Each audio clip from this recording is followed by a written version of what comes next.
You're listening to Talk Star Wars, a proud member of the Star Wars Commonwealth Podcast Network. Check us out on the web at starwarscommonwealth.com and take your first steps into a larger world. Talk Star Wars is a production of Emotionally 14. For fantastic podcasts, video series, blog posts, and much more, visit us on the web at emotionally14.com and enjoy content for the permanently teenaged.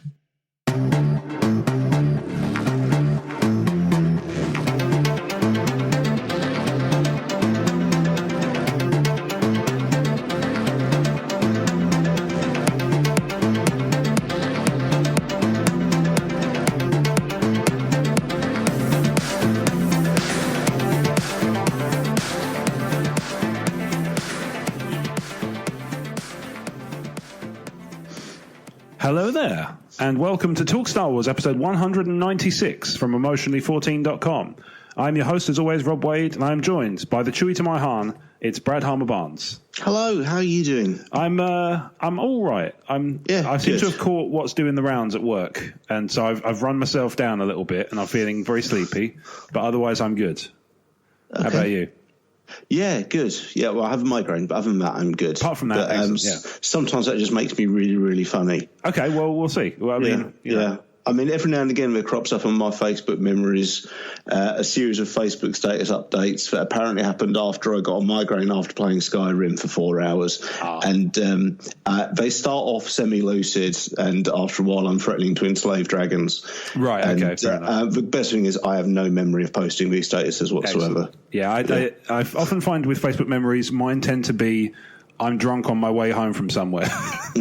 Because I remember one popped up the other day that said, a true gentleman can still solve puzzles like a mofo when drunk. Hashtag Professor Layton.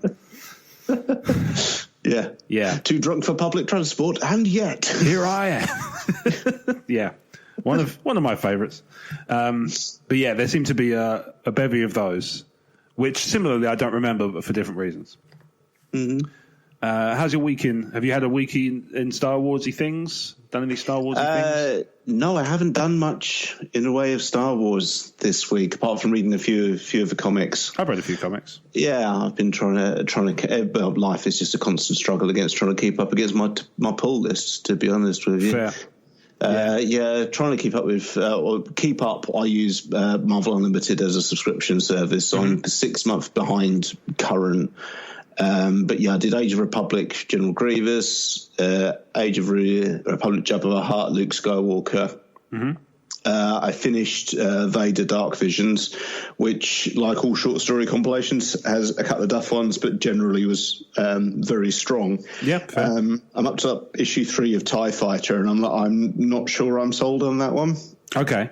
I'm just not. There's something about the cast of characters that isn't grabbing me. Maybe there's too many to keep track of, or it's trying to weave into too much other stuff as well. Have I read TIE Fighter? I can't remember. I feel like I might have.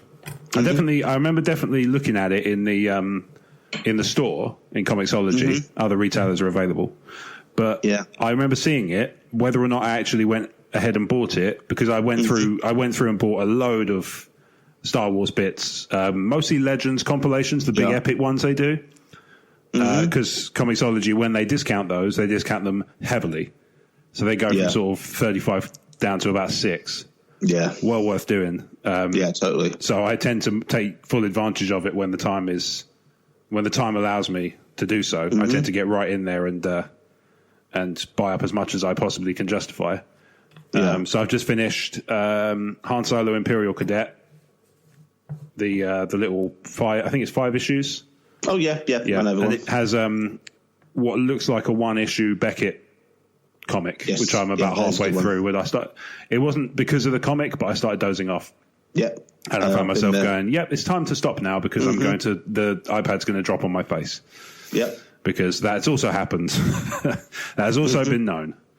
So, I read that. I went through and completely binged the Knights of the Old Republic Epic Collections, so I've done the entire run now, and that was pretty fun. I quite like that. Okay. And I've also read. I finished the first Legacy, so I know there's Legacy and Legacy 2 in comic series, and I finished the first one. I haven't finished the second. I haven't started the second one because the second one wasn't on sale, so I didn't bother. Okay. And I've been reading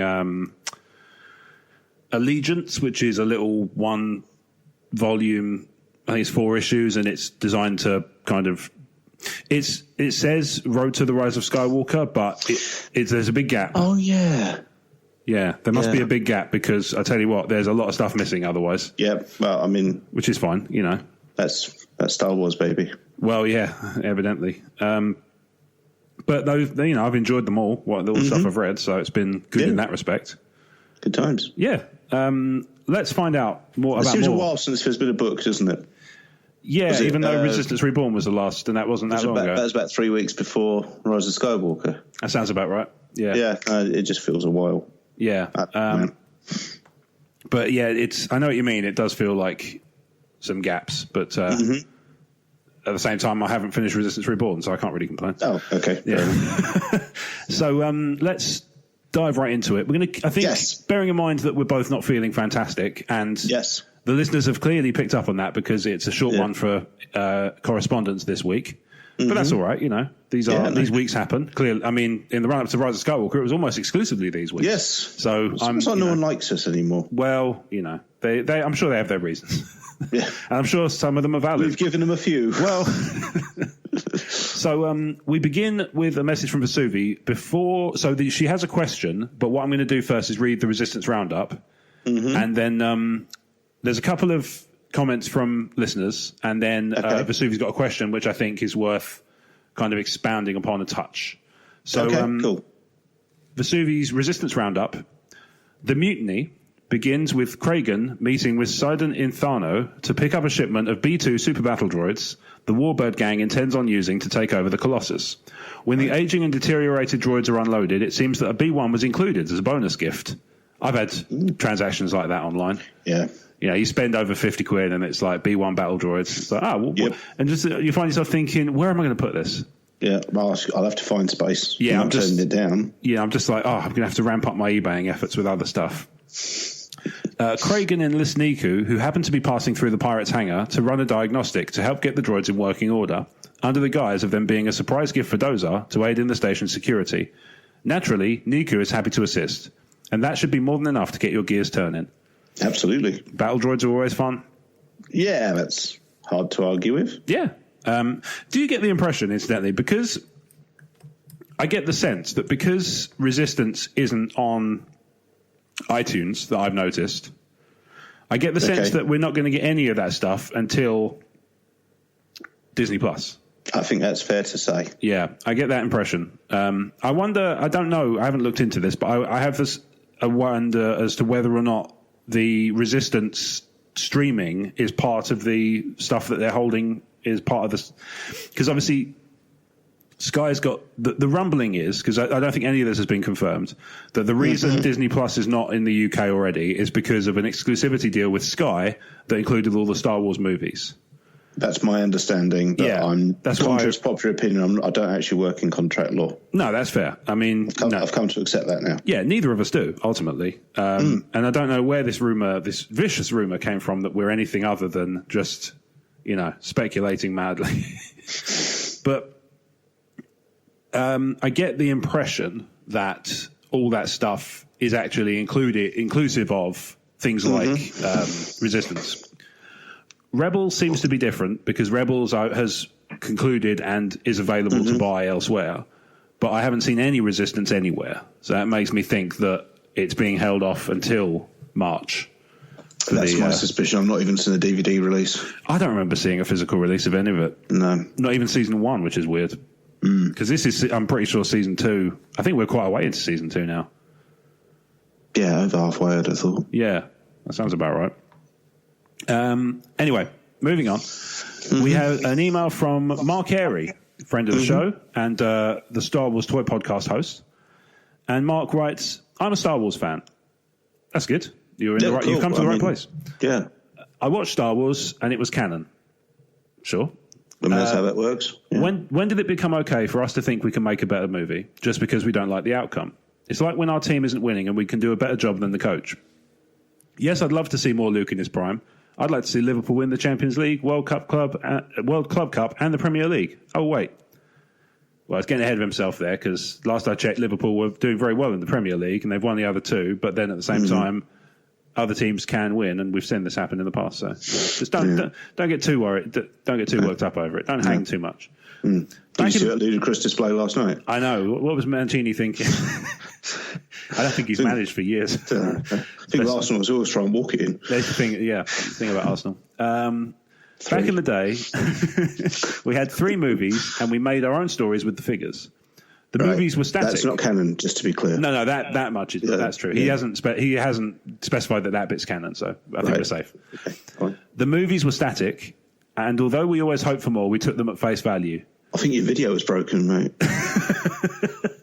I don't think that's what he meant. Let's just move on.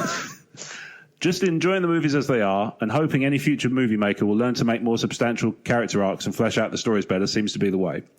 I believe people are using their imaginations more when complaining what they want to happen than making it happen in their heads with toys and other media. Hope my conscious thoughts make some sense. Darth Mark from the Star Wars Toy Podcast. Cool. P.S. We're having a big toy auction, including a lot of Star Wars toys and collectibles, at Hanson's Auctioneers in Derby, UK, on the 23rd of January. So anybody who's interested in Star Wars toys and collectibles, Hanson's in Derby on the 23rd of January. So by the time this comes out, you'll have just under a couple of weeks. That'd be, I think that's enough time to organise it if you're still on the fence. Sounds good to me. Yeah. So do you think that the kind of this, I don't want to say complaining because it's not always, I'm not suggesting that Mark's doing this, but I'm reluctant to lump every comment and critique into complaining because some of it is just, it would have been cool. I don't see that as complaining. Like when I was talking about, it would have been cool is if the last line of episode 8 tied into episode 9 in a way that was kind of a setup and we could have, got excited about that for like 2 years. Yeah. That wasn't like they should have done that. That would have been cool if they'd done that. Yeah. Revenge of the Sith is my favourite Star Wars movie, but I still have one change I'd love to make to it, which I think would just be a goosebump moment. But, I'm intrigued. in the scene of the Opera House, when Palpatine says, "You told me about your mother and the Sand People," just on the edge of hearing is a Tusken Raider cry. Yes. Play that exact Tusken Raider cry again as you wipe away from a youngling's chamber. Oh, yeah, that's nice. I like that. Yeah. I like that quite a bit, in fact. Yeah, thank you. Yeah.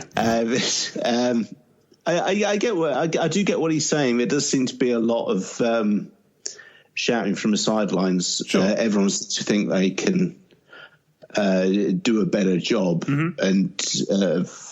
and I don't envy anyone who's worked on episode 7, 8, or 9. The sheer amount of expectation and hype on these things, has just been a tall order. We can talk about maybe some things that could have been done differently or dealt with differently, but they went for it and they did it. Whereas I'd have just suffered from analysis paralysis and not been able to even know where to start with episode 7. Yeah, well, we would have been wrong. We were quite kind of, vocal in JJ did the best he could with the tools he had and and what he'd been given in terms of, I still maintain that too much choice can be too much to deal with. There needs to be a certain steer to give you a kind of framework in which to work. Because I think,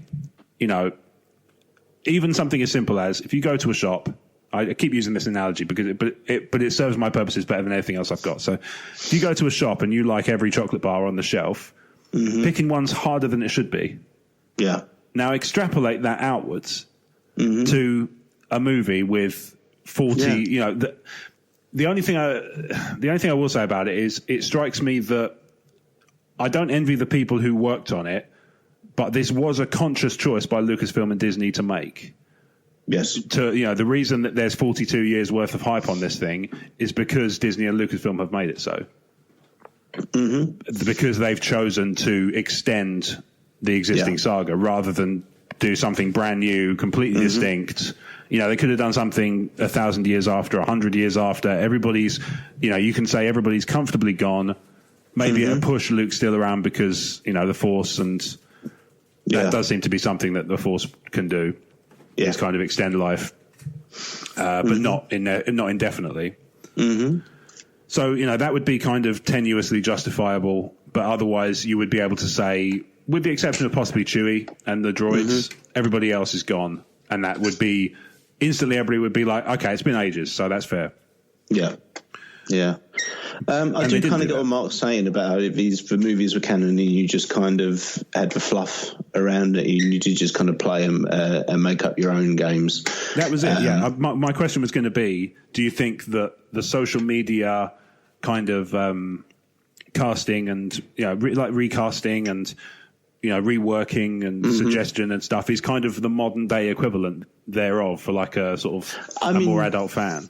Yeah, very, very possibly. It's not fan fiction to the extent that people are writing 1,000-word novellas and so on about their favourite. They are as well, but that's not what I'm talking about. Yeah, I think people just kind of pitch in and throw and bounce their ideas around.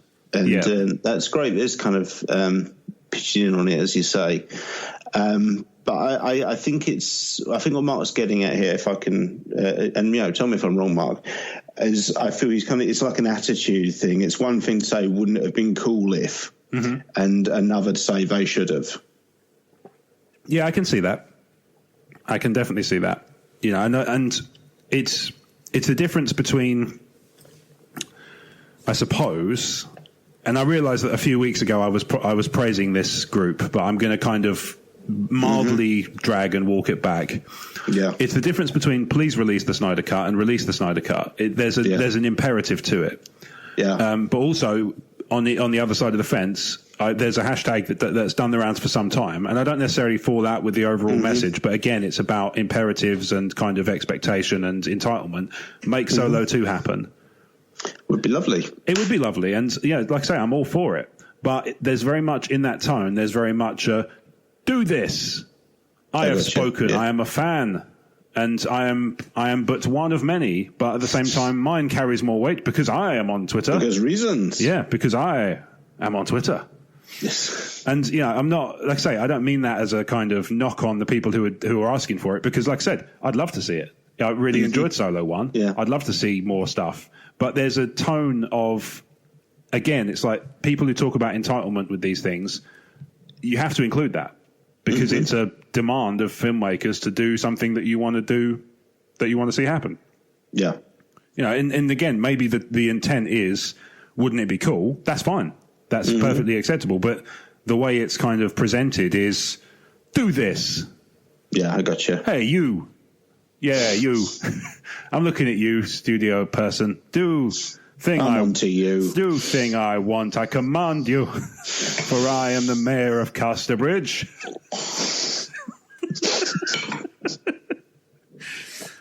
I'm not the mayor of Casterbridge, contrary to popular belief. It's not one of. I looked into it once as one of those. Like you can make yourself a lord, or you can get yourself a square foot of land on the moon. You can't become mayor of Casterbridge simply by wanting it hard enough. I have explored this, and to my detriment, I have learned 'tis not the case. Anyway, but yeah, I say I'm not. I don't say that with like aren't they horrible people? Like by no means, but it's like it's the same level of do this. Yeah, that's like that kind of armchair expert, because not for nothing. Fans are passionate about things they like, but what fans are not is successful heads of multi-million-dollar corporations. I mean, some are, but not all. Yeah, I think it's fair to say that some are, and some are fans, and those fans might be in those positions.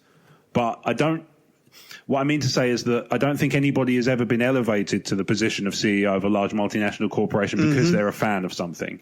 Yeah, it tends to be. They might be a fan of something as well, but it's mainly about the business acumen. And, is it a shame that everything is kind of down to business and how much money it makes? Sure, but that's reality.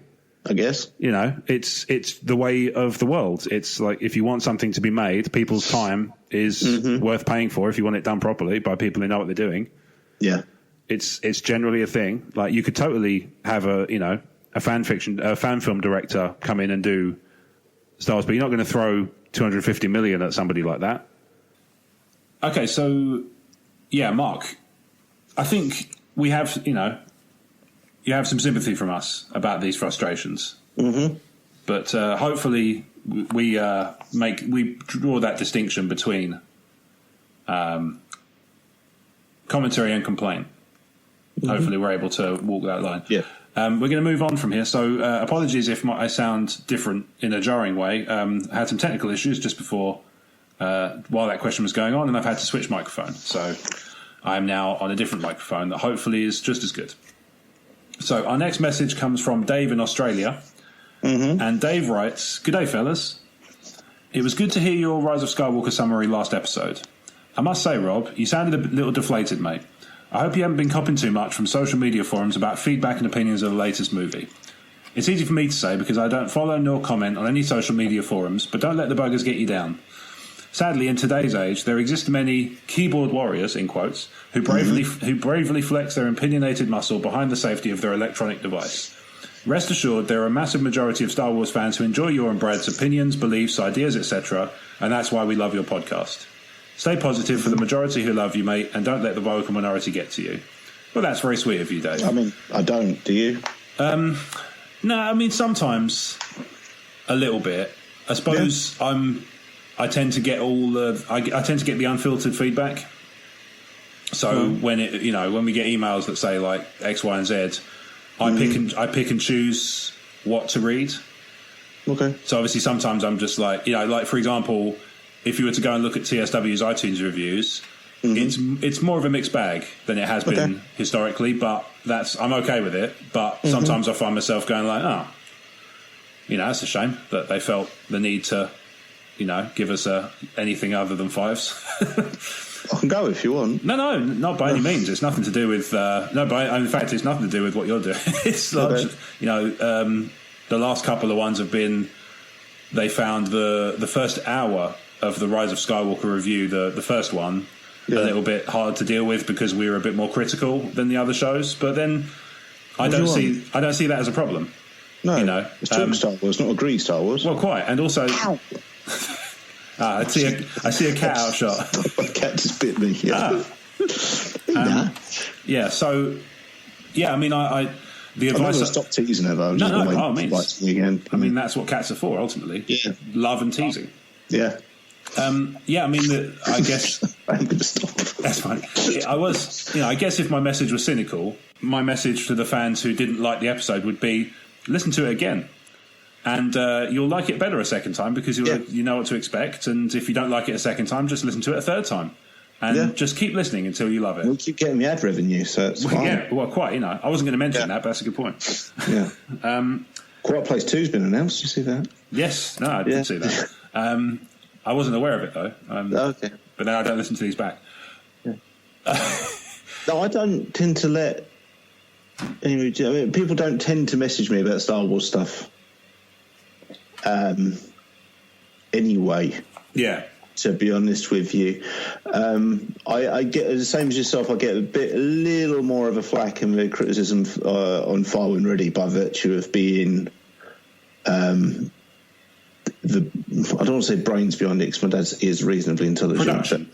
Production, yeah, and Ian's certainly not as active on. So he has one social media account. Yep, more popular than all of us put together. Which is fair.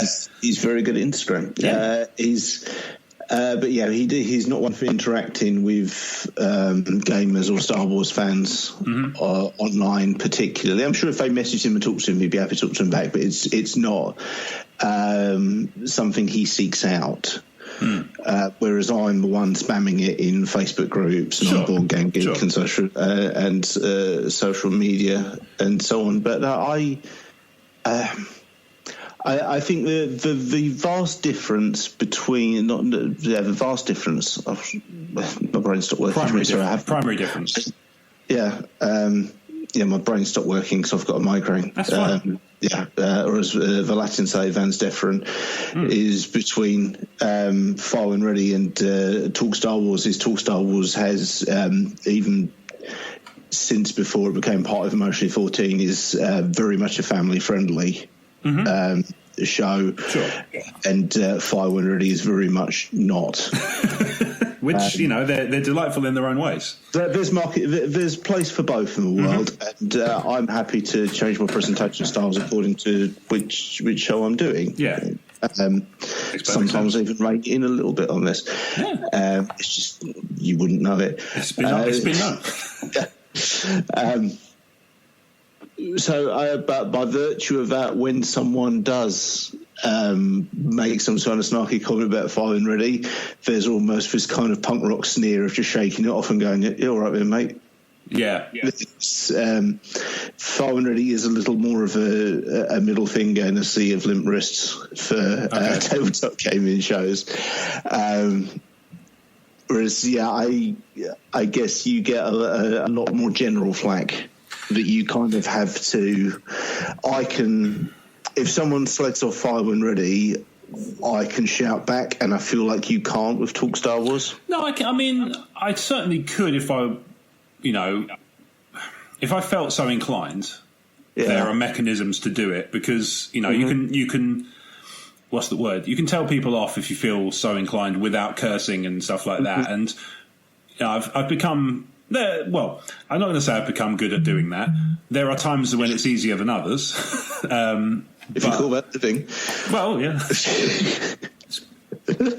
I mean, none of it's living. No. But I think you're right. I think what it is, yeah, well, people slag off my show more. No, mate, my people slag off my show more than they slag off yours. Well, they may like your show more, but they hate me less. I don't know. What kind of peeing contest is this? It's not. No, it's if I want, if I wanted to sort of go on blast, I'm sure I could. Yeah. But it's. I think you're right. I think what it comes down to is the production layer. So because. Like you said, you're the one putting the fire when ready stuff in Board Game Geek and in comment sections. Yeah. When the comments come, they come to you because it's like, oh, they commented on your post, and that's what happens. Yeah. And in the same way, when I put stuff out on E14 and Talk Star Wars, I get the same stuff back, and then emails come to me, and then I'm like, okay, well, it's very rare that I don't pull something through from emails to put on the show. Like I say, I don't see the point in doing a 2-star iTunes review because. Yeah, a lot. Well, specifically in this case, it was a one-off sentiment based on a one-time sentiment from a one-time episode. So, we've had 3-star reviews from people who then 6 months later go 5 stars. I like it. They basically did what I was hoping they do. Mm-hmm. Now, what was great was I didn't mention what it was. I didn't tell you about it. So the fact we came to it organically was even better. But yeah, I mean the reviews episodes have kind of been. They've been a bit more of a mixed bag, I think it's fair to say, because it's weird because I feel like most people who listen to them, even if they don't agree with the points, one can deal with the fact that people have differing opinions and that's fine. And two, don't feel, if they do feel really strongly that they don't like it, don't necessarily, I guess, feel like they have to let me know. Yeah, and that's not to say that people shouldn't let me know. I'm okay with it. Like I can cope. It's not like I was surprised when I got this email that said I sounded deflated because I was surprised that I sounded. I was surprised that it was apparent because that stuff just kind of. I feel like I sound miserable every week, and that's part of my trick is you never know. And you look it. Yeah. Well, yes, one of those faces for radio. What can I say? Yeah, but. No, I mean, Dave, that's very, very considerate of you to kind of reach out and reaffirm. But I'm fine. I don't take the. It's not that I don't take the criticism seriously because that would be cavalier. Weird. It would be cavalier. But at the same time, I don't let them ruin my day. Mm-hmm. I do find them a little bit like it's a bit deflating sometimes, and deflated is a good word sometimes.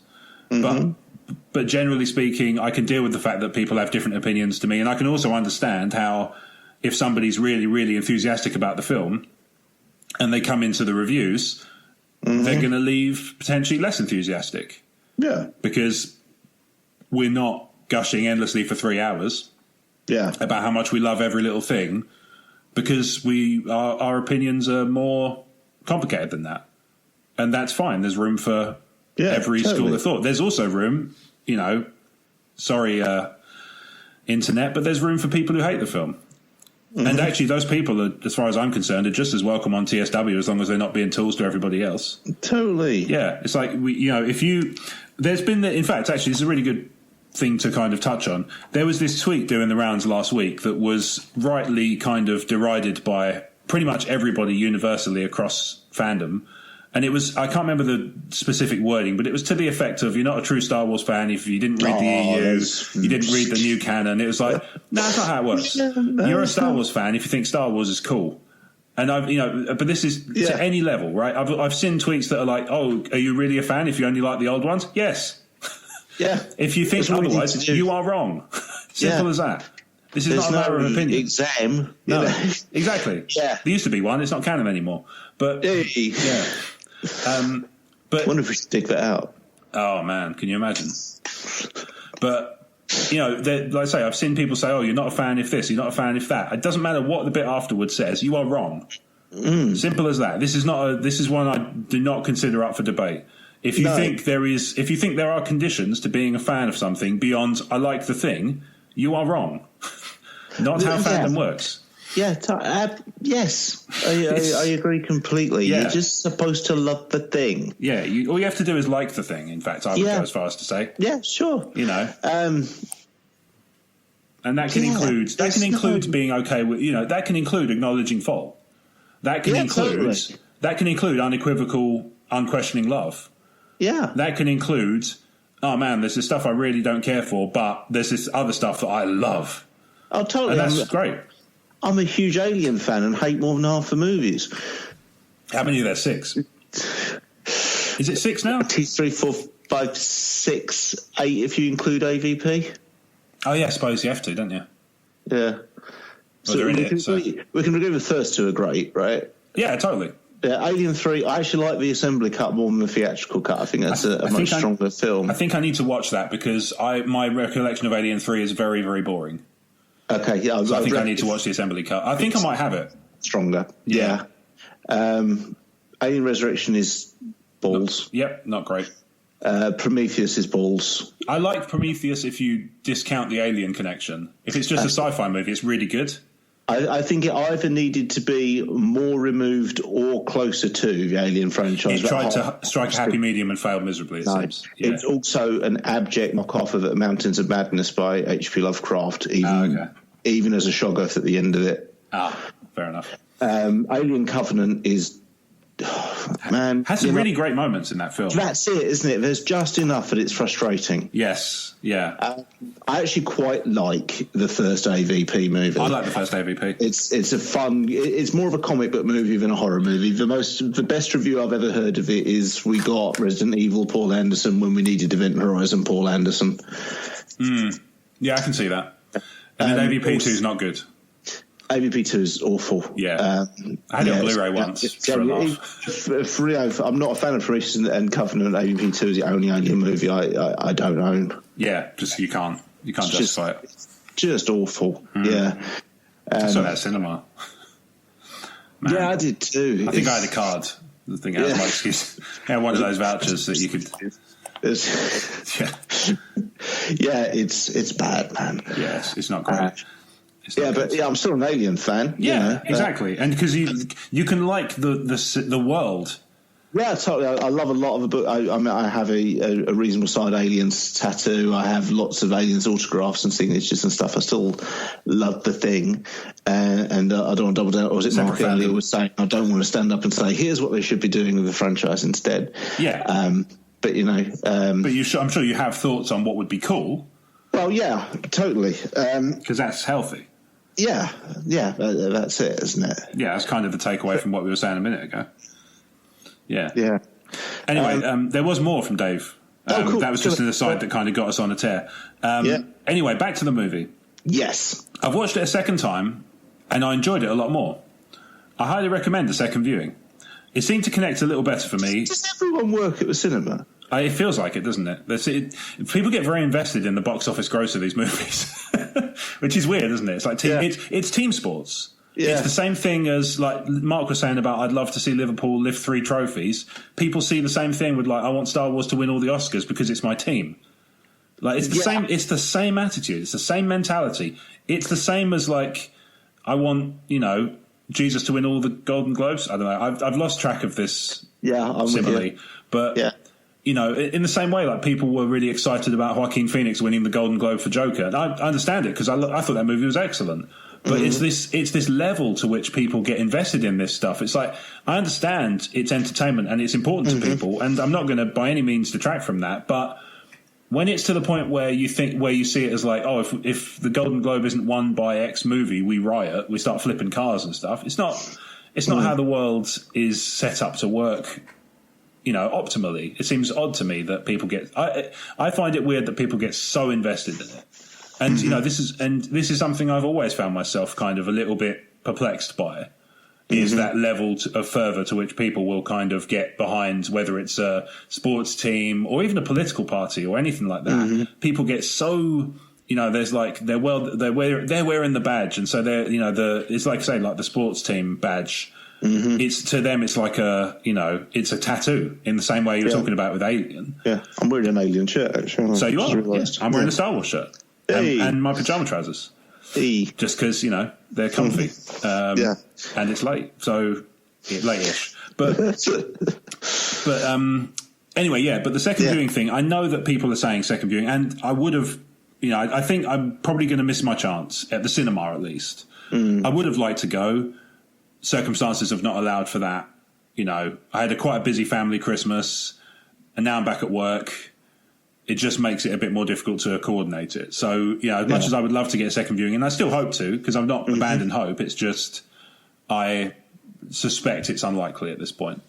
Anyway, Dave continues, yes, there are plot holes and things that could have been explained better, but I feel the positives of the film outweigh the negatives overall. I've been reflecting on this Disney sequel since viewing The Rise of Skywalker, and I remind myself that I'm a 48-year-old man reflecting upon a sci-fi space drama. When I was a 12-year-old boy watching A New Hope or Empire, did I concern myself with plot holes or unfulfilled character arcs? I don't think so. I was after alien characters, action, wonderment and mythology. So this takes me to a conundrum in which I feel the sequel trilogy suffers, and maybe to a lesser degree the prequels, of which I am a fan. These are space fantasy films which usually appeal to and are targeted to the young. But Star Wars films now have had to cater to an older, more critical demographic, such as myself, who as a child bathed in the joy of the OT and thus have very high expectations. How does a director make a fantasy film aimed at appealing to a young audience while still pleasing the older demographics' expectations with correct film structure, characterizations, etc.?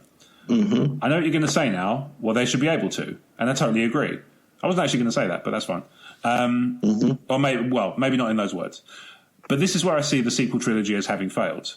Unless I'm seeing it through more cynical eyes, the new trilogy just doesn't seem to have captured the magic or the essence of the OT. The 3 films are certainly great visuals with lots of razzle-dazzle. I love that phrase. I'm going to start using it more. But there's just no substance to them, no magic. Possible evidence of this is with my own children and their friends, aged 11 through 13. When asked what they thought of The Rise of Skywalker, they simply say, yeah, it was good, it was okay. Some were even a little confused about wayfinders and dyads, but I guess the fast-paced action kept them distracted. But you ask the same kids about The Mandalorian and they say, it's awesome, we love it. My own children weren't interested in seeing The Rise of Skywalker with me a second time, but they'll happily review episodes of The Mandalorian multiple times. What is it about The Mandalorian that has achieved the task of capturing young hearts as well as satisfying older audiences, whereas the sequel trilogy hasn't? Has The Mandalorian managed to capture some magic and wonderment of the OT? This is probably difficult for you to answer, considering you have yet to see The Mandalorian, but I'm sure when you eventually see it, you'll see where I'm coming from.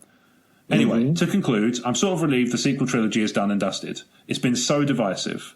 Bring on some new Star Wars movies, devoid of any preconceived fan ideas of how it should play out or how characters should be portrayed. Just ensure there's plenty of old-school magic in there. May the Force be with you, Dave in Australia. Well, Dave, thank you very much for your email. As I say, again, to circle back to the original first paragraph, thank you for your consideration with regards to my mental well-being, but I can assure you I am okay. I have the ability to not take people's critiques too seriously to a point. Yeah. I'm happy to kind of look at genuine criticism, and I've had people who, whose opinions I deeply respect, reach out to me and say things like, for example, it's, you know, if you like the film, the review episode is harder going than it probably would be for somebody who didn't like the film. Somebody who didn't like the film, it's probably validation, which, you know, is understandable. But I get it. I do understand how if you're on a high and then you listen to that episode, you get brought down with quite some force. And I think last week's episode is not, you know, this is the thing. I don't consider either one to be negative about the film. I think I think that overall maybe the more critical points outweigh the positive points, but I do feel like I was very clear in both cases. I had fun with this film. Yeah, I enjoyed myself. Was a phrase I distinctly remember using. Yeah, I don't say that about films I hate. I just don't. I don't like I don't like enthusiast press that is just consistently glowing about everything. I don't. I mean, about 10 years ago, I actually stopped listening to a podcast. It was one of the big ones. I actually stopped listening because one of the hosts said, if you're a fan of Star Wars, you should just like all of it. You shouldn't be criticising the Clone Wars, or you shouldn't be criticising the prequel trilogy of this kind of stuff. I was like, no, you're allowed to be objective about this kind of stuff. You're allowed to say, I wasn't so sure that part wasn't for me. And it was this notion that if you didn't just swallow everything LFL pumped out, then you weren't a proper Star Wars fan. Seems insane to me. Well, that's exactly that kind of gatekeeping attitude I would never put forward, because, you know, it's, and you're saying about like people kind of like you should let everything go and you should accept it and you should be. It's like this notion of like you should be grateful that they did it. And it's like, I mean, sure, I'm happy they did it, but let's not be under any illusion that they did it as a charitable exercise. They did it to make money out of people. That's why they do everything. That's why the original movies were made, is because, you know, George Lucas had a story he wanted to tell, and he reckoned he could make some money doing so. And he was right in so many ways for so long, you know. And that's fine. You know, I'm certainly not going to be the kind of person you're going to hear like knocking the ability of creatives to make money from their creations. That's that would be ludicrous.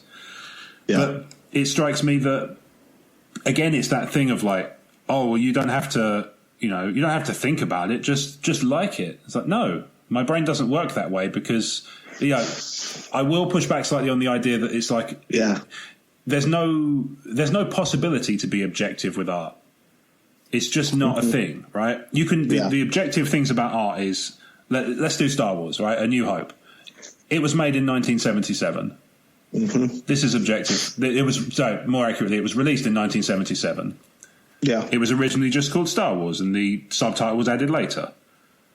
Luke Skywalker is in it. He is played by Mark Hamill. These are objective facts about Star Wars. Yeah. What you think of the film is your subjective opinion. And that's and there's no opinion that's kind of more or less credible based on, certainly based on I liked it or I didn't like it. There's none of that. It doesn't. It's not a thing. It's like it's weird to me that, you know, and I can totally relate to what you've described of like there's podcasts and outfits that are just like, you should just like everything. Like, how do you not like everything? Are you even a fan? It's like, yes, absolutely. And I don't need to prove anything to anyone, generally speaking. Like if I was trying to pretend to be a medical doctor, and it would have to be pretend because I'm not one. If I was trying to be a medical doctor, I'd expect to have to prove that. I'm not. I'm talking about movies and TV and video games and stuff that, you know, I don't think you don't need to be qualified in anything to appreciate them. You can have an opinion, and ultimately it's about having the most information possible for your opinion, and people can make their own mind up. Now, if somebody wants to look at my point of view and say, oh, he's never studied, you know, American cinema, fine. That's a qualifying thing you can use to decide how much my opinion means to you, but it doesn't make my opinion any less valid. It just means that you can give it less credence because you've got this notion in your head. I don't mean you, I mean the royal you. Yeah, I got it. Basically, it's people out there in strawman land. Not literally, but God, that'd be awful. They'd just embody. They'd just be the worst people, wouldn't they? Yeah. By design, I guess. But I don't see myself as even doing this. Right, we do this show every week at the moment. Like, I don't see myself as any more qualified to a point of view, any more entitled to a point of view than anybody who's listening to this show and making their own mind up about the film. And much in the same way of talking about people who review the show, they're allowed to, I may feel like their opinion is a little bit harsh, or I might agree with it or whatever, but they're allowed to have it, and they're allowed to express it so long as they're not abusive with it. And nobody has, and to be clear, nobody has been. Like, I've had very respectful discourse from everybody, whether they love the movie, hated the movie, loved the episode, hated the episode. Yeah. I don't think anybody hated it, but maybe people found it hard going. Certainly, I know Roku Depot remarked upon that in their review. Which is, again, I get it. Like, if you're positive on the film, it's a hard listen, because I'm not as positive, even though I had fun. And again, I will just qualify that because people can people can make their own mind up. For me, it's, again, I'm not gonna sit there and say, I'm not gonna let it get me down and to the point of like, oh, forget it. People don't like everything I do unequivocally and uncritically, because then it would make me just as bad as the people who, It's like, if I thought everybody in the world loved everything I did all the time, I'd be delusional. Yeah. And in the similar way, if I thought everybody in the world hated everything I did all the time, I'd be similarly delusional. It's not that simple. Not everything is so. Very few things are so black and white that it's that straightforward. In the same way as, like, this is the thing that drives me up the wall about discourse, is people who say any critique of the film is the same as starting a petition to have it remade. It's not the same thing. No. And again, if people want to sign a petition to have it remade, that's their prerogative, right? That's their right. I also have, Lucasfilm and other people have the right to go, I find that silly. Totally fair. I find it a bit much. I understand where it comes from, but I think it's a bit much. And I think it does kind of,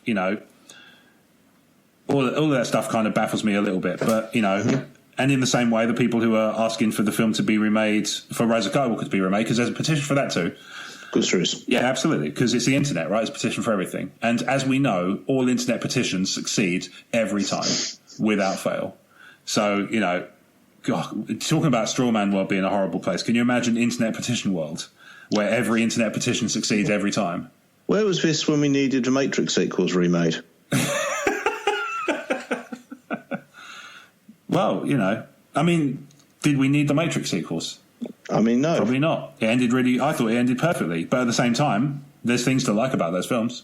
In the same way as, like, even the film I liked the least out of all the Star Wars, which is the Clone Wars animated movie, for those keeping track. Not the Tartakovsky one, because they're great. But they're not canon anymore, so there's that. Such is life. You lose things. The Clone Wars animated movie is my least favourite one, but I'm sure if I went back and watched it, I'd find things to like about it. But, it's so forgettable to me that I can't remember what happens in it.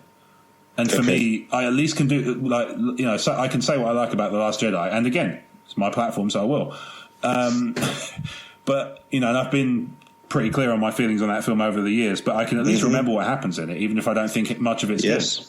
Very true. You know what I mean? It's like, it's a special kind of strange to me that Clone Wars is so forgettable for my taste. It's very odd. But generally speaking, I'm with you. I find the idea of, like, you must feel this way or you're not truly a member of not part of the gang. It's like, it's mad. Like, it just doesn't hold up to any scrutiny. And it annoys me just as much when I see it from people saying, "Oh, you must have read some canon books or some Legends books and played some video games to be a fan," versus people who say you must like the new ones or you're not a fan because you only like the old ones. It's like, no, get in the sea, all of you. Yeah. Just, I'm not suggesting anything beyond have a splash around and think about what you said, but, get in the sea. That's I think the best solution for all of it. That's what it's there for. You know, if other people's opinions are that upsetting to you, maybe the internet's not the place for you. Yeah. Because I don't know if people have noticed, but you see a lot of them here. It's a bit of a wasteland for opinions in so many ways. If the idea that somebody can have, you know, and I'm distinguishing very clearly from people who harass and abuse, because obviously they should be off. They shouldn't be allowed to do that. Yeah. You know, ideally it would be not possible. But, you know, I'm talking about purely if you read something on the internet that you don't agree with and your reaction is that visceral that it's like, oh, I hate it and I wish it didn't exist. Like, maybe it's you. Yeah. You know what I mean? Like, it's as true as it's ever been. Well, you know, it's never been, it's never not been true, I feel. But, you know, it's sad that we have to sort of talk about it at all. In an ideal world, everybody would just get along and be able to kind of give each other room to, okay, well, you don't like it, so you can have your kind of, you can have your point of view and I can have my point of view and we don't have to agree and that's fine. And broadly speaking, I think that is what happens. But there's enough people who shout loud and, you know, they speak their mind with very little in it. Yeah. That I think it makes it look like it's worse than it is as well. Because to be clear, like, I probably had equal number of, you know, going back to the episodes, I probably had equal number of people say they love every second of the review, even if they don't agree, versus people who say it's a hard listen that they couldn't get through all the way. Yeah. Those comments are pretty much 1-to-1. If anything, it might be positive slightly outweigh the negatives. Okay. But as I say, if people are that kind of put out by what was said in the review episode, my advice is just keep listening until you decide you like it. Because that seems to work for everything else. So, you know, there's that. Yep, so, works for me. The other message we had this week was from Vesuvi, and it's a question. And the question is, do you have any opinions on how Project Luminous might take place in the High Republic era? Now, are you familiar with the High Republic era? Is that Old Republic? No. So what's High Republic? So High Republic it seems to be new.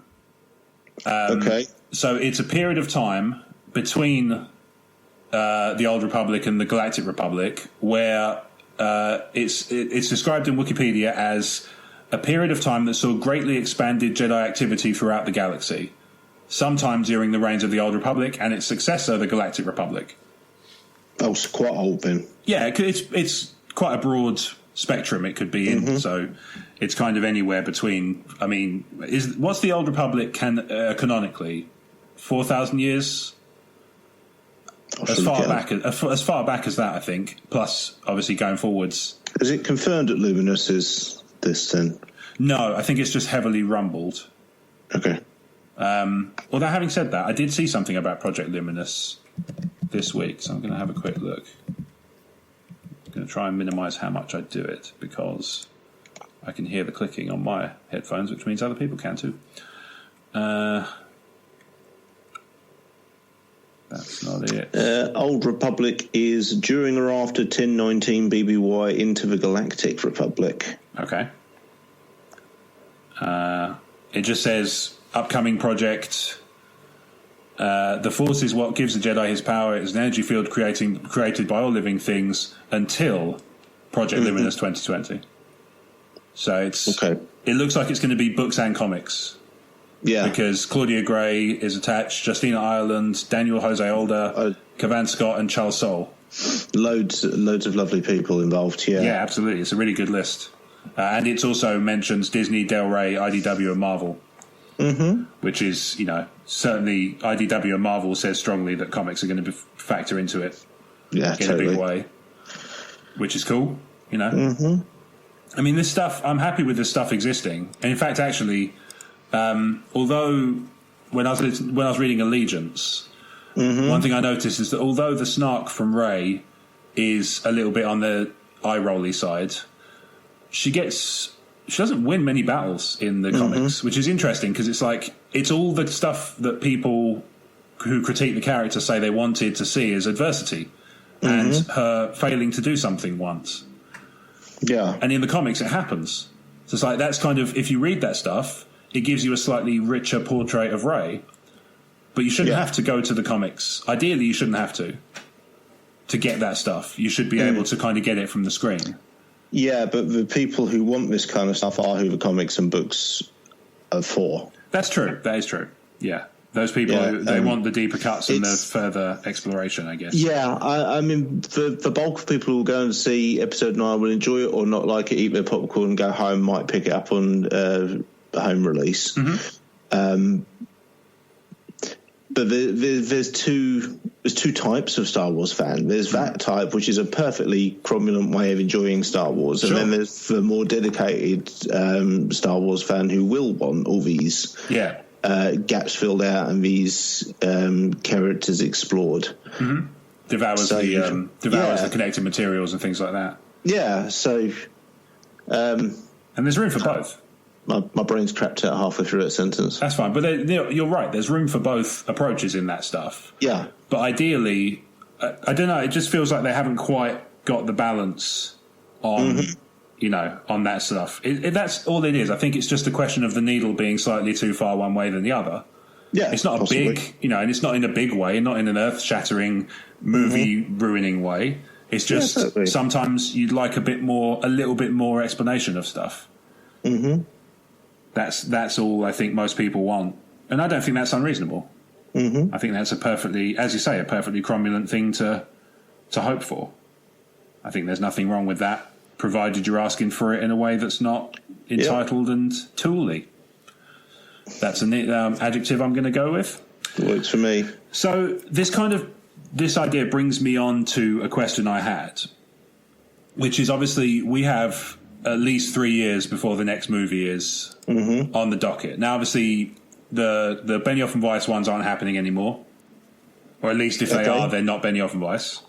Okay. Rian Johnson's trilogy seems to be in limbo. He seems to be enjoying great success and higher critical acclaim with Knives Out, which I'm very pleased about, because it sounds right up my street. It really does. Yeah. As somebody who just adored things like Clue and Agatha Christie, all that jazz, I'm very excited when people make movies along those lines. Yeah. Because there's something about it that I just find really engaging. I think I just like detective stuff, and I think that's kind of how it kind of boils down, broadly speaking. But yeah, his trilogy seems to be kind of up in the air, even though people are like, no, it's still happening. I don't recall seeing any confirmation about that. There's rumblings that there's going to be an announcement in January sometime, and I'm sure were there to be, it will happen the day after we record. Yeah. So I look forward to it having potentially happened by the time this episode goes out. Who knows? It may well have happened. May well have occurred verbatim. But what do you think the next couple of years look like in terms of release landscape? What's going to fill the space ultimately? I think the comics are going to keep trucking along. They're doing very well. They seem to have found a decent split between ongoing series and standalone sort of one-shots. Okay. As well. I think we're looking at a lot of TV content, especially as Disney Plus is going to, with the reaction to The Mandalorian, the amount they're sinking into the Marvel line as well. We know we've got the Cassian Andor TV show in the works and the Obi-Wan Kenobi show. I think Kathleen Kennedy and Ewan McGregor said they're doing a Kenobi series, but it was the most botched public appearance I've ever seen in my life. It was next. I think it's for next year. Yeah, but it was almost like they tried their way to desperately avoid dancing around saying they were doing a Kenobi series as a means of announcing a Kenobi series. It was cringe-inducing. Yeah, it's peculiar. So we know we've got the TV series, and the TV series and the comics, I think, are going to carry it. I wish they would do more with the books. I don't think we're good for a while. I don't think we're going to get the 3 or 4 book releases a year we used to get with the old expanding universe. But, it'll ramp up. Yeah. I feel there's room for another video game. Fallen Order was very well received. Yep. Maybe they could up the production on that. Battlefront 3, maybe? They do seem to be putting a lot of energy into 2. I mean, that wouldn't push the storyline or the universe that much, would it? It's still just Star Wars paintball. Yeah. But I mean, they put a campaign in the second one, which was, you know, I think broadly more well received than not. Mm-hmm. I enjoyed it while it lasted. Quite short. Yes, I really liked it. I don't think. Yeah, I enjoyed it. I found it a little bit short, but I enjoyed it while I was playing it. So you know, it was certainly not time wasted by any means. Mm-hmm. Plus, you know, Star Wars. Yeah, totally. It was a nice way of like, here's all the the characters you can play as by the time you play the game. It's like the best for me. The best single player campaigns in multiplayer games prepare you for multiplayer if you want to play it. Yeah, as part of the mechanics. Now the story obviously has to do something else. Yeah, but in terms of mechanics, you should be able. By the time you finish the single player, if you want to, you should be able to jump into the multiplayer instantly. And I think all the good kind of first-person shooter series, like the Call of Duties and the Battlefields and things like that, have done that pretty well over the years. Yes, absolutely. So I think Battlefront did that well, because by the end I'd played as, you know, Iden Versio, Luke Skywalker. Bit of everyone. Bit of everything, yeah. I'd played as a bit of Leia. Not a bit of Leia. I played as Leia a bit. Yeah. There's her arm. But sure. Yeah. So I think you're right. I think that's how it's going to be. Kind of broadly speaking, it's going to be comics and books that are going to do the bulk of the lifting.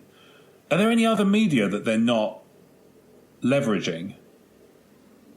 I mean, nothing leaps immediately to mind. What do you think? I feel like there seems to be a trend in the podcasting space for audio drama productions. That's true. Niku Lost was pretty good. Yeah, this is it. As long as they kind of put a pause on Across the Stars, I think that they could do a really good serialized audio drama on something like, say, Audible. Yeah. Or maybe you could even make that a Disney Plus thing, you know, something that's exclusive to Disney Plus. I feel like there's a missed trick there with audio because the Star Wars production value on audiobooks has always been really, really high. It's been great, yeah. Yeah, even in the post, you know, and even in the Disney era, they've kept that, they've maintained that level. So I feel like there's scope there for, you know, something. And like I say, a lot of shows seem to be going with that more kind of a fixed number of episodes that tells a story, tells a narrative. And they've been used to great effect. You know, even something like Serial on NPR, I think it is, is, you know, it's based on real events. Yeah. As in it's documenting a real historical event, a murder trial, but it's presented in a way that tells a narrative. And I can't remember the name of it, but somebody put me onto a podcast which is it's basically presented like a found footage style thing about a plane that goes missing. Okay. And it's just like stuff like that. I feel like they could tell a really good Star Wars story in that kind of format. So that's, you know, anybody at Lucasfilm's listening, and I have no reason to believe you're not, you can have that for free as an idea. Because also, it occurs to me that I've put it in the public domain and can't trademark it. So, you know. Once again. Yeah, well, I've hoisted by my own petard, but at the same time, obviously I wouldn't be able to copyright anything Star Wars, despite, you know. I'm amazed that some of the people who do Star Wars stuff on Twitter get away with it. Yeah. Like Star Wars comics and stuff. It's like, yeah, you know how you should be very lucky that you know, be very grateful because they could shut you down like that. Yeah. Just snap my fingers for those who might not have heard it. But, you know, it would be very, very easy for them to just say, no, you can't do that. That's ours. And they would be perfectly within their rights to do so as well. Absolutely. You know, but I think that's something I think they could explore. Because I'm right there with you. I really enjoyed Jedi Lost. Yeah. Could have done with less Across the Stars, particularly as it was quite jarring in the context it was being used. I think it was like some plot reveal. It's like, that's not what it's for. Like, it's a love theme. Yeah. That's weird to me that they would use it in that context. But, you know, I'm not an audio engineer. I mean, there's people who no doubt know it's like I swap mics midway through will attest. Come to accept that now. Yeah. You know, and I'm fine with that because it's a hobby, it's ultimately. But yeah, I think audio might be a good way forward. I agree with you. Video games could do with a jolt. And actually, Telltale aren't completely gone. That's true. Because they've just announced the Wolf Among Us Series 2, And I really think they could tell a phenomenal story in the Star Wars universe with a Telltale format episodic series. They had the Marvel license briefly, so I can't believe the Star Wars license could be that far behind. No, I would have thought they'd have got all of that. Yeah. When they got licensed to Marvel properties, I would imagine Star Wars would be right there with it. Yeah. Because, technically it is one. So, that seems reasonable to me. But I don't know. I'm not head of a major corporation, and there are systems in place to stop that from happening, clearly. Because I've still not, and that makes sense to me. But, something like that I think could be good. Telling a fixed length, episodic. Yes. Put a narrative out there. Didn't Marvel do a Wolverine podcast along those lines? That sounds really familiar. Yeah, maybe they did. In the same way, there are enough, while I'm conscious of, I don't want it to sound like I'm saying what it seems like I might be about to say, but I think there would be room. I'm generally not a fan of professional big corporations releasing their own podcasts and trampling over the independents. Why would you be? At the same time, how cool would some sort of behind the scenes, behind the magic style series be, produced by Lucasfilm proper? They've got good producers there because they've got people like the Star Wars show people. Yeah. They do a high production value YouTube series. They could totally make something like that work. Yeah. Just imagine like a Behind the Magic podcast series or video series that's just like Star Wars Oxygen, but for behind the scenes. That would be really good. That'd be too cool. Like it just, I'm sure the amount of content writes itself, and that would be handy for the people involved. Yes. As I can imagine, I would imagine that would be the case. I don't know. I feel like that's a good amount of stuff. What do you think? Yeah, I agree. Yeah, I think that would be a good. And obviously, again, if Lucasfilm people are listening and they need any help with any of this, I'm sure we'd be willing to talk. Yeah. Whether they'd be willing to listen, well, who knows? The only way to find out is to find out. I know what I mean. Good. Yeah. I'm glad you do. Indeed. So I reckon that about wraps it up for this week on Talk Star Wars. We have between headaches and general flu-related rundowniness, I think we're on fumes and we're doing our best, and we've been very, very good boys to get through it all. And also technical issues, which usually don't affect me to this degree, which I might have to chuck some kit away. That's not normally how it ends up. No. But such is life. Throw it, Blake. Yeah, well, quite, and it would actually probably hurt him if I did, because it's quite hefty. And he's quite soft. Well, there is that. Bless him. Oh, I love Blake. Everyone does. Yeah, it's true. So,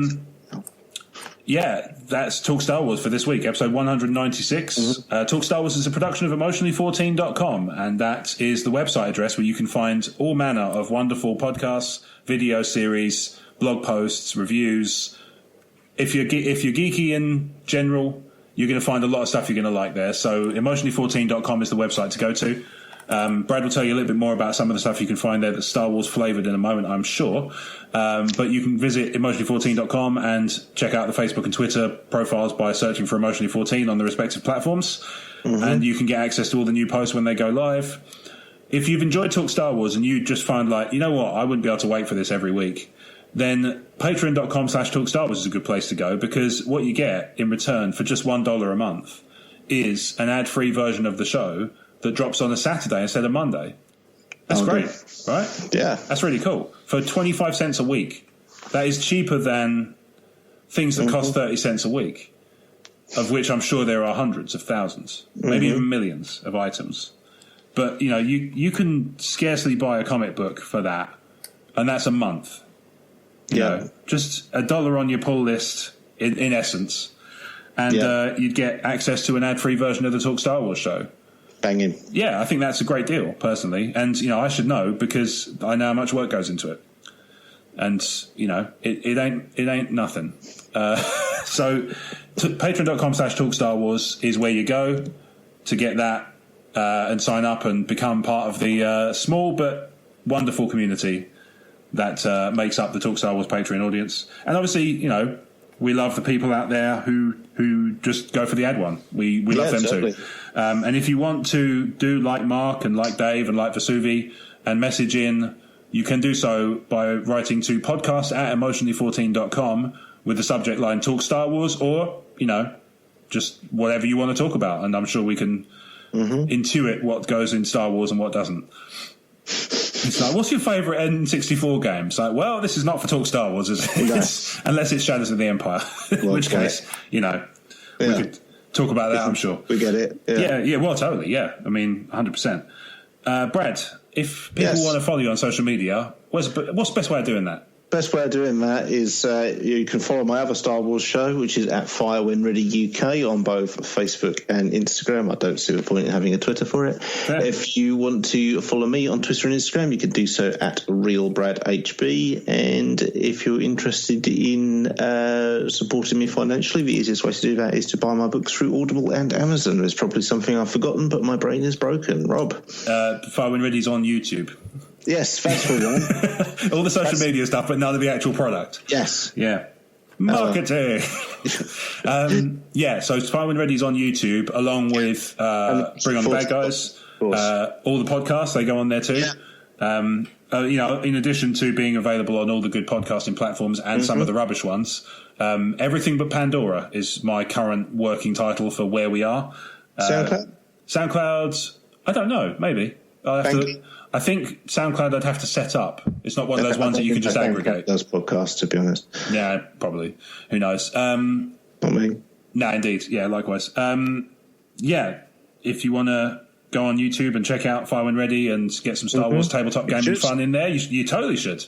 You should absolutely do that. YouTube.com/emotionally14, or just search emotionally14 in YouTube and you'll find it. We've got loads of videos on there now. You turn up on it every now and again. Absolutely. Yeah, I've been known to be on quite a few episodes of various shows across the YouTube channel. Yeah. I was at one point prolific. And now I'm just also there. Which is, an arrangement I've kind of put myself into willingly, so that's fine. Yeah.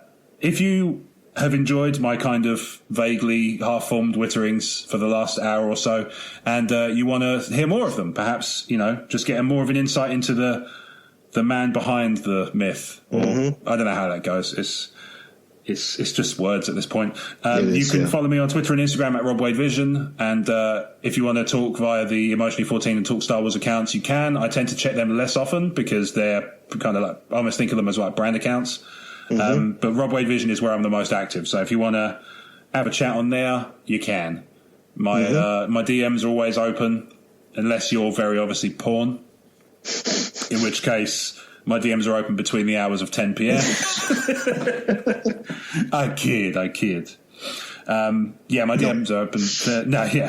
I sort of kid. My DMs are open to chat anytime. Obviously, like I say, you can email podcast@emotionally14.com and you can reach me there. To be clear, if you want to say something that you don't want to be on the air, that's also possible to do by podcast@emotionally14.com and just say, this is not for air. Yeah. And that's fine. I respect that. I'm nice like that. I'll be perfectly willing to accommodate that. That's not a problem at all. It's just nice to hear from you out there, it's nice. Yeah. So, I feel like I'm missing... Oh, Commonwealth. Of course I am. So, we are part of the Star Wars Commonwealth Podcast Network. And we're very happy to be so. Because I'll tell you what, right? There's so many good things in here, and I'm going to read them to you now. Okay. Talk Star Wars. Yeah, that's the best one. We know this is fantastic, right? I mean, nobody needs to be told if they've just sat through the last hour and 20 minutes. What scintillating dialogue it was. Exactly. The Tumbling Saber, probably the hardest working man in podcasting, Carl Roussel. I thought you were talking about yourself again. No, far from it. Generation X-Wing, love them. Nerd Room, love them too. Rogue Squadron, love those guys. Yeah. San Diego Sabres have there's rumblings, and I'm really happy about this. It's been an awakening. There has been an awakening, yes. Retro Inc., I'm hearing rumblings. I haven't seen them yet, but I'm hearing them. And the Sandcrawler cast with Dan and Mike, love those guys too. So if you want to find out what makes them so lovable, then you can visit us on the web at StarWarsCommonwealth.com and check out all the shows there and take your first steps into a larger world. Until next week, this has been episode 196 of Talk Star Wars. We will see you next week for episode 197. And until then, be good to yourselves, be good to each other, underlined. And until next time, may the force be with you.